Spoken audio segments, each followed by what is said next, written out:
to Moments with Marianne.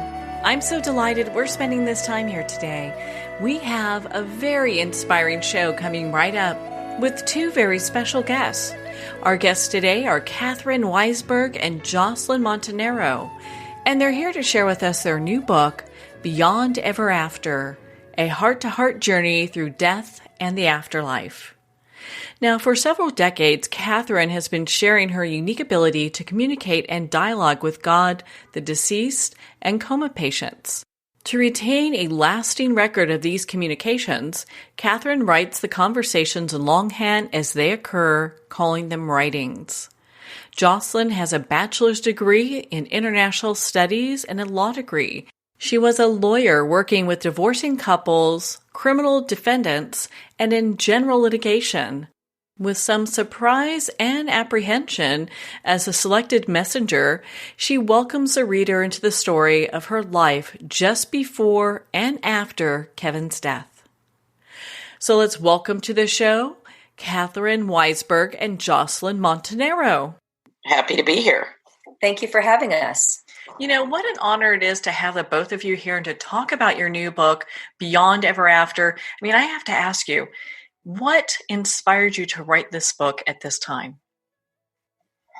Well, Jocelyn's experience was so remarkable, and she was willing to share the story and help me write it. So we knew that her husband, Kevin, was such a remarkable man and the messages that he was sharing. So as a tribute to him and also in wanting to help people, we wrote the book. And for our listeners that are new to your story, why don't you share with us, just kind of in a nutshell, what your book is about? We're not going to go through everything because, I mean, my goodness, there are parts of the story that just made me cry and other parts that were so heartwarming. But why don't you guys share a little bit about your story? So I have an unusual skill set in that I'm able to facilitate conversations with God, deceased people, and people in comas for the last over 30 years.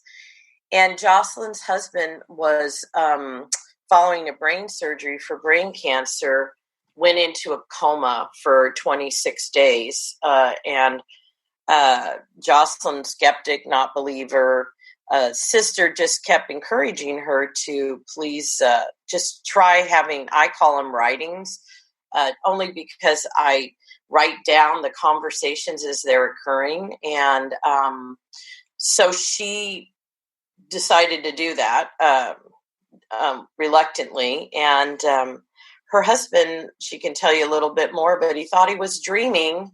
And through a session while we were on the phone, he realized he wasn't dreaming, and he began to rouse himself out of his coma. And the story begins there. She continues to have conversations with him. He gets better, then he gets worse again. So she has conversations with him as he's dying. He says his last goodbye to his children through my facilitation. And then after he dies. And so the book is it's a spiritual book. It's a love story. It's a wise counsel from someone who's actually going through this death experience, Kevin on his side and Jocelyn as the onlooker who's losing the love of her life. And it's a remarkable story with a lot of wisdom and pearls in it. Not just about death and grief, but how to live heroically and beautifully. So, Jocelyn, how did you initially connect with Catherine? What was that like?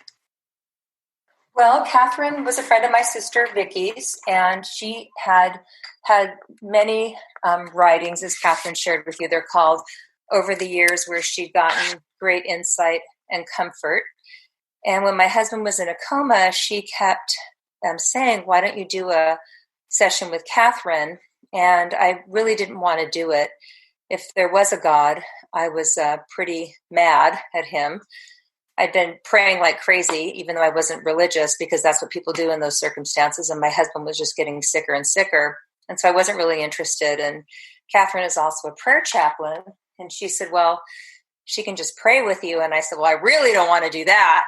And so it just took a while for me to finally decide I had nothing to lose. I mean, after 26 days in a coma, I just thought, what have I got to lose? So I went to give it a try, not really thinking anything would come of it. Well, it's interesting how these things come together where we really have the right people at the right place at the right time that add to our experience. One of the concepts in Beyond Ever After is talking about heart-to-heart communication. What is that? And is there a difference between other types of communication that's done? Well, heart-to-heart communication is something that arose during a session when I was doing the writing for Jocelyn, where her husband said that he could hear her better now in his comatose stage than he could in real life, in a sense, that he was listening to her heart through his heart. And that, I think at one point he said, the penthouse is closed for business or something to that effect, meaning his brain was gone. It was being taken over by the cancer, the brain tumor that he had that just went wild. And anyway, and he said, I can hear things about you that you can't even hear, which you read the book, Marianne. So, that really teased Jocelyn into, what do you mean you know something that I don't know about myself? But it's that authentic communication from our hearts instead of our heads. Sometimes, or many times, I have a background in communication, God's cosmic joke there. But we are always thinking about what we're going to say or how we want to say it, or we're coming at it from this massive brain, this what we call head-to-head communication versus heart-to-heart communication. And heart-to-heart communication is being your authentic self, not going into an interaction with this idea to win, to get your point across. It's just another form of authentic communication, but I think much deeper and much more powerful. We've had readers who have read our book who have shared with us that, they went into tense work situations with their colleagues thinking, this is going to be tough today. And they thought of, oh, no, I'm going to approach this heart to heart. And so they went in with a different mindset and more kind, more loving, more authentic. And the interaction went much better than they thought, much more positively. So, and I think that we all do heart-to-heart communication. We just aren't aware of it. We think of a friend that we haven't thought of in a long time, and we call them and they say, I was just thinking about you. And I think that too is a form of heart-to-heart communication, that we don't need just our voices and our ways of communicating, that there's something that binds and connects us all in this loving interaction with life. And I would say that's heart-to-heart communication. And learning such a powerful technique in many ways, it really kind of elevates a person's experience. Because when we, as you're saying, we probably do this, just really not really aware of it. If we're aware and doing heart-to-heart communication, I mean, my goodness, what a difference that makes. And I believe that we're wired for it. We're designed this way. We just didn't know it. We just don't realize that. So your point about having more awareness is a great one, Jocelyn, did you ever ask yourself, why was this type of communication happening with you and your husband, and just having this profound experience in this way? Because I'm sure it was obviously very heartbreaking on many other levels, but to have this, being able to communicate with your husband this way, was a gift as well. Marianne, I have thought about that a lot, because I'm nobody special, and I've historically been a non-believer. I mean, I really hoped there was a God who doesn't. I just need a direct experience for most things. Part of it's my training as an attorney, and part of it's just my personality. I just one of those people that needs a direct experience, and I can't answer that why I was blessed to have this experience, because it's a 1 in a 10 million experience to be able to have conversations with someone who's in a coma, and then after they've died, and just that Catherine came into my life, knew my sister. I don't know. It's a blessing from God. And I think sometimes a lot of it was because of the story needing to be told.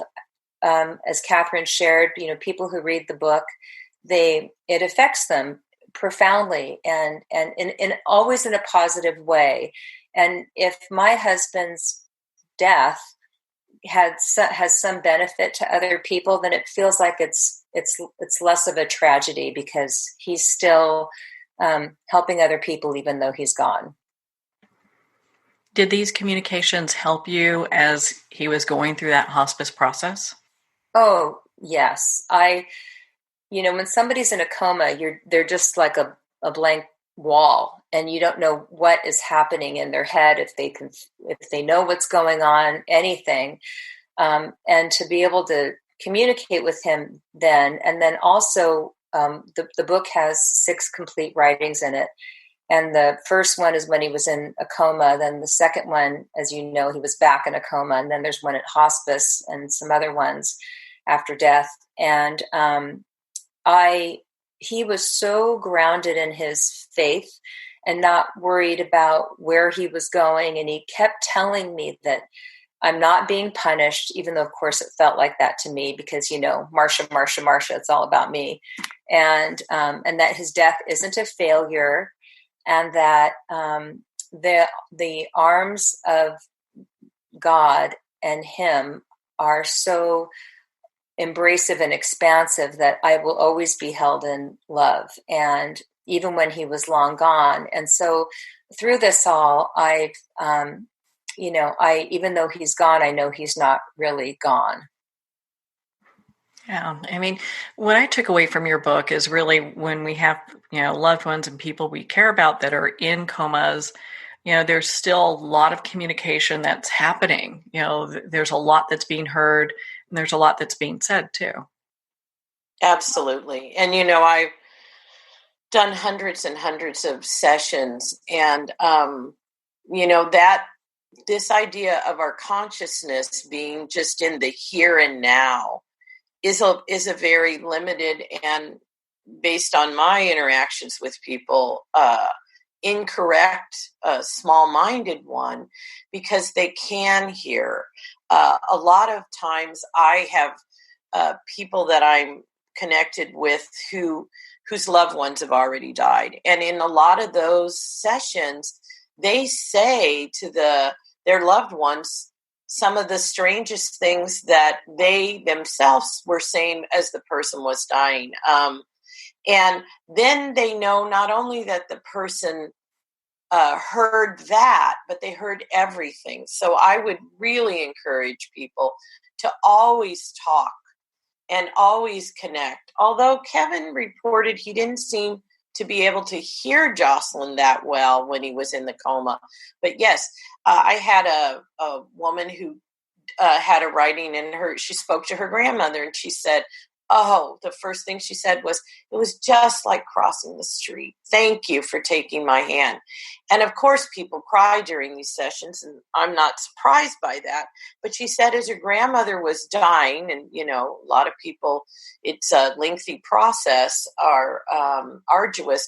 And she said to her grandma, it's just like crossing the street, Grandma. I'll take your hand. Just let me hold your hand and you can go across the street. So for somebody to tell a person what they said, it lets them know not only they heard that bit of the conversation, but all the loving goodbyes and all the tributes and everything, which is what people need to know, that their loved ones don't die alone or, go into a void.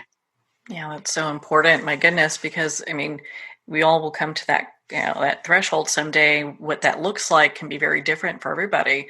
And having the awareness and open-mindedness to know that there's more that's actually happening. I mean, in your book, you talk about the infinite love and connection that, we don't have to wait for that, that experience of the afterlife to experience that kind of connection.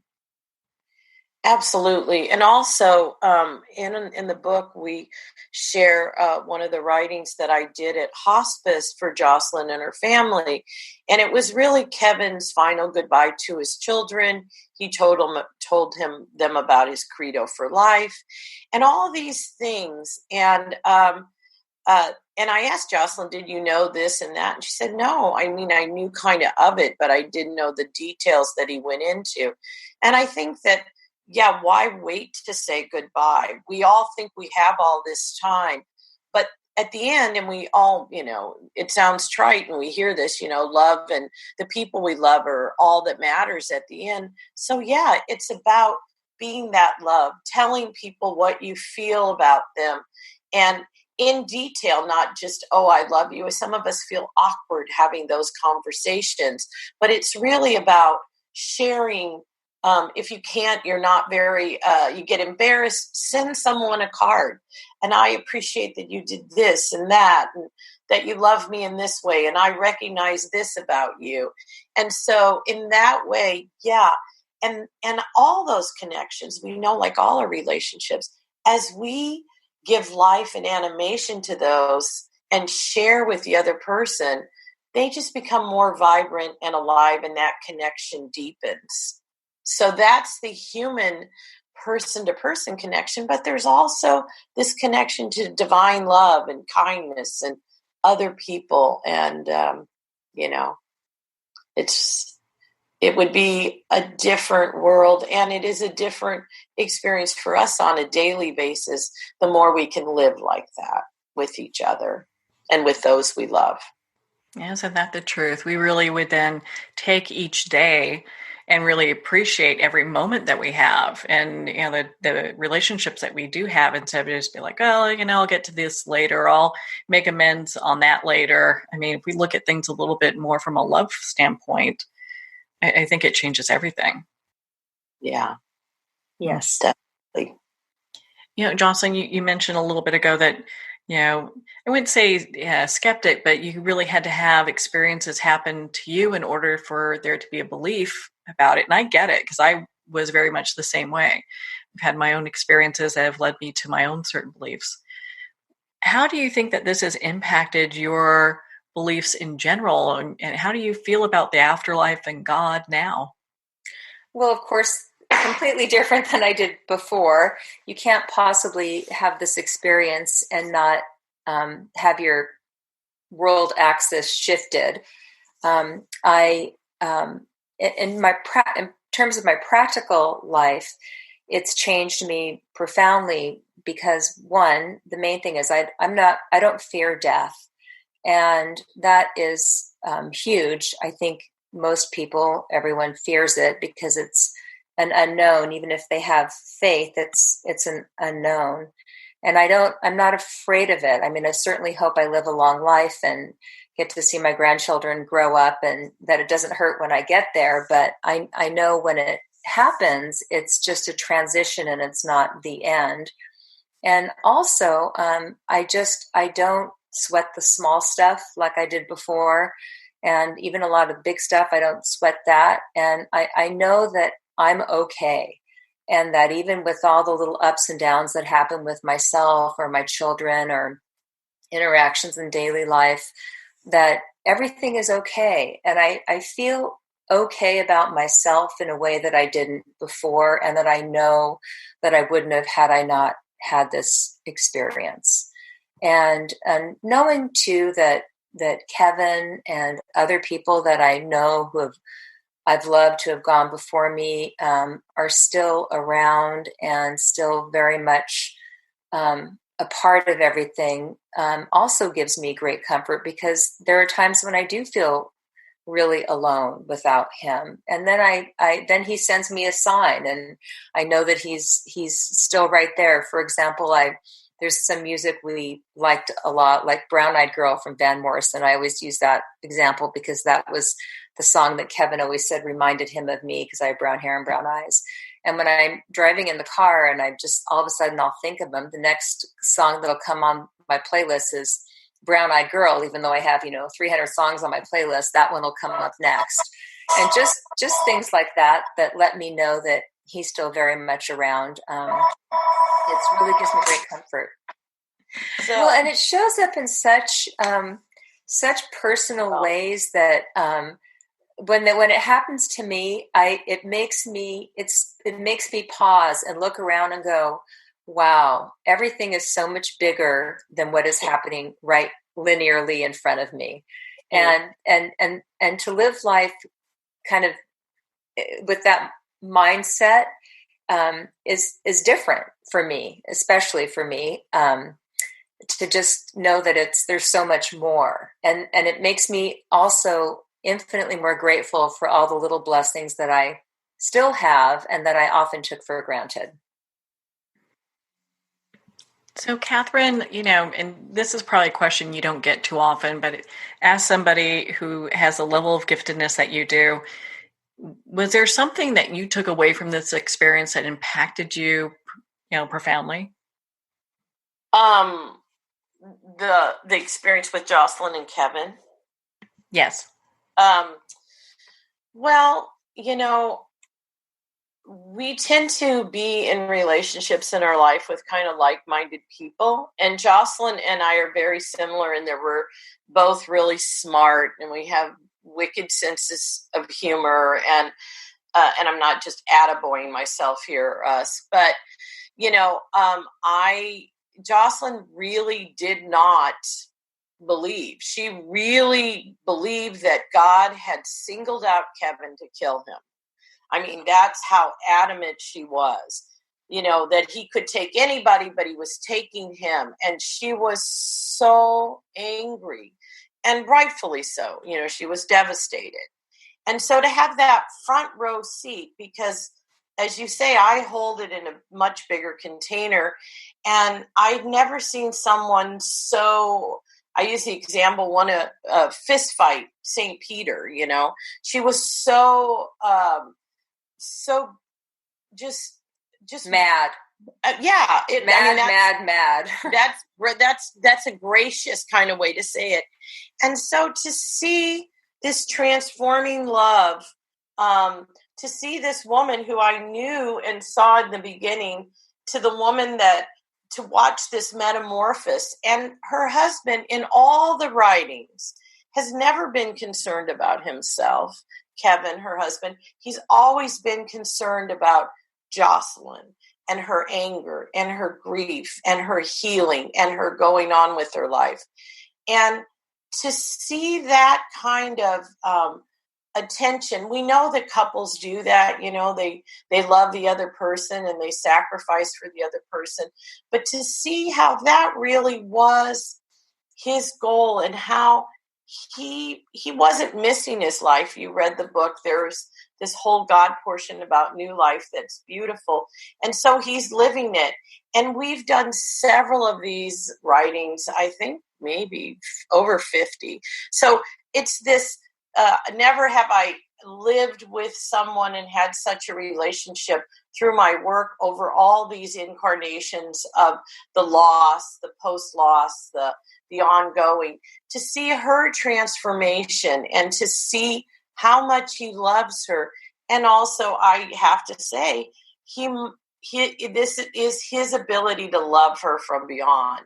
And so for me, the powerful part was I got a longer range view, and I also got to see an individual, a human being, transform very rapidly and very profoundly. And, we want that for everyone. And now, of course, I love Jocelyn and we're dear friends, but to see it in kind of a compressed and such depthful way, it just is remarkable. And the story in the book tracks that in beautiful ways. But to see the ongoingness of it and the reality of it is, God is great. Love is universal. We're always connected. And I got the practicum, the long shot view of that, in a way that I had never with my work. So that profoundly affected me. And one other thing is how readers are affected by this. And, we're not trying to sell books, but for people to come and say, I've always been afraid of death and I'm not anymore. Or I was devastated about the loss of my mother and I feel better now. I mean, to have you write a book in isolation, but then that book goes out and has its own life. And for what it's doing in the world, I just never thought about it. And I don't know if Jocelyn can say the same. I just never really thought. I just did it to be of service, but I never really thought how it was going to impact people. And I never, ever could have dreamed in the way in which that it has touched people, and the way they're fearful and the way they're hopeful and the way they love and their beliefs about faith and its power. Yeah, I think this book offers a lot of help for people that are pushing up against those boundaries of our belief systems. Could it, if we're pushing up against fear of death, or maybe even if there's an afterlife, what that looks like. And for people who have, gone to this place where they're like, okay, I know that my loved ones are, there's an afterlife. I know my loved ones are there. What kind of encouragement do you give them in order to connect with them, or what kind of, tips would you give them? Well, I think that one of the things is also we are all having these sensations, all these experiences in our lives where we feel like we're connecting. We feel them with us. And many of us are kind of think that if you're going to connect with your loved one, it's going to be a ghost, or it has to come in your dream. And they're much more subtle, these connections and these signs that I call them divine synchronicities. Jocelyn calls them signs. But where we sense them, where we smell our grandmother's perfume, where, I had my lady who helps me with my house came yesterday, and her great aunt is in the hospital dying, and she went outside, and monarch butterfly came and landed and just died at her feet. And she was on her way to my house afterwards. She said, "Oh my goodness, what is that?" And she had it, and I said, well, it's transformation. But those kinds of things that we may dismiss, that I think the more we widen to it, the more they're able to connect with us. And that we don't go, oh, that's just a coincidence. Oh, that's my imagination. Oh, that can't be real. Give yourself that connection. You can speak to them. And a lot of people do, talk to their loved ones, in their own privacy of their own home, and trust that they hear you. And I think just the more that we're open to this, and the more we don't push it away and judge ourselves for thinking in an expanded way that my loved one, oh, they're here, they're helping me. And to not tell ourselves that's just wishful thinking, I'm just sad and that's just wishful thinking. Allow yourself to have it. And in my experience and others, the more you open to it, the more those kinds of things drop in. And so then the butterfly shows up and you say, thank you. Thank you. I'm not sure what this means, but I know this is significant. And thank you. Yeah, it kind of reminds me of a quote by Albert Einstein. It kind of goes with something to the effect of basically everything's a miracle or nothing is. And I think when we open our eyes and we're looking for, just looking at being open and looking for the signs that come our way, a lot more starts falling into place that way. Well, it's, and we notice more, and sometimes it's out on the periphery. Sometimes we're just I got to get to my next appointment. Did I put gas in my car? The all the intricacies of living daily life in a modern world. But if we soften our gaze, just like, I love that Einstein quote. Thank you for bringing that up again. Then all of this is always happening, and if we're only with a telescope looking for one thing, I'm only going to think my dad's still alive or is still with me if only X happens. I'm praying for only X, and I only will accept Dad give me this only sign. Then that makes it a little tough on them to perform, the deceased person. But if it's, I love you, you love me, let's show me that you're still okay, or however you frame that, things that you can never imagine could happen. And it's much more wondrous and comforting and magical if it's not just this pinhole, X marks the spot, and only this experience is going to count. Because they'll surprise you. We surprise everybody in life all the time, the people we know, Yeah. So, and they have a lot more capabilities when they're in the afterlife than they do here to surprise you. So look for the surprises, I guess. Jocelyn, do you still connect with Kevin through Catherine, or is this something that you also do on your own? Well, I haven't had a writing in a while. And I can't connect with him, obviously, the way I can with Catherine. But like I said, he sends me signs all the time, and I'm still, very much aware of his presence. Since you read the book, you saw the thing about the squirrel. Well, it's funny because squirrels are like, part of my life everywhere now. And it's, so yeah, I would say yes. Well, how encouraging is that? Well, both, God, my goodness, Catherine and Jocelyn, it's been such an honor to spend this time with you. Where can people connect with you and be part of your communities? We have a website, beyondeverafter.com, beyondeverafter.com, and that's the best way to just go there.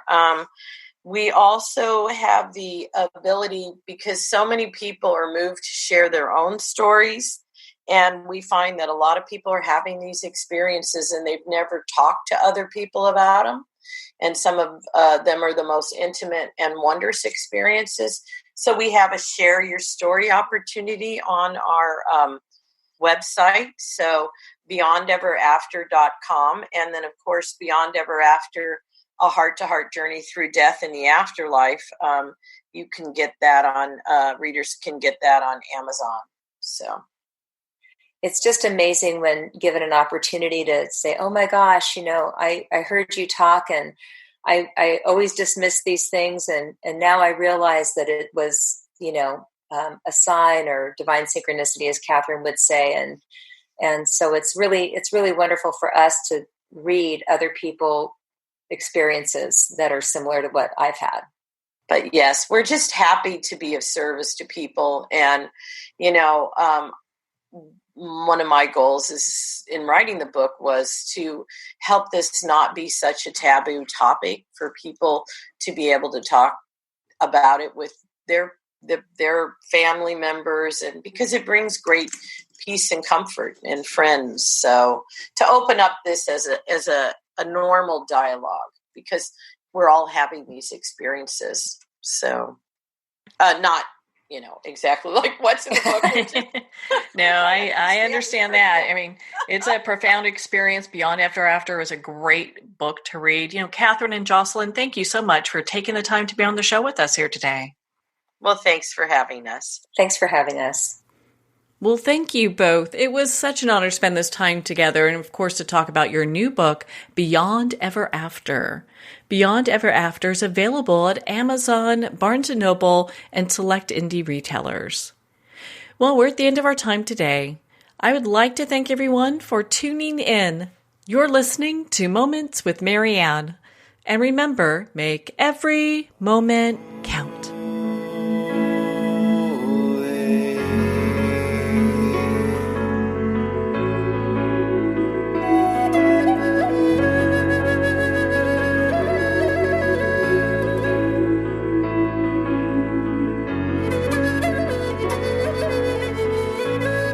In a single moment, your life can change. Moments with Marianne is a transformative hour that covers an endless array of topics with the best of the best. Her guests are leaders in their fields, ranging from inspirational authors, top industry leaders, business and spiritual entrepreneurs. Each guest is gifted and a true visionary, a recognized leader in her own work, and while teaching others to develop, refocus, and grow, Marianne will bring the best guest and sometimes a special surprise.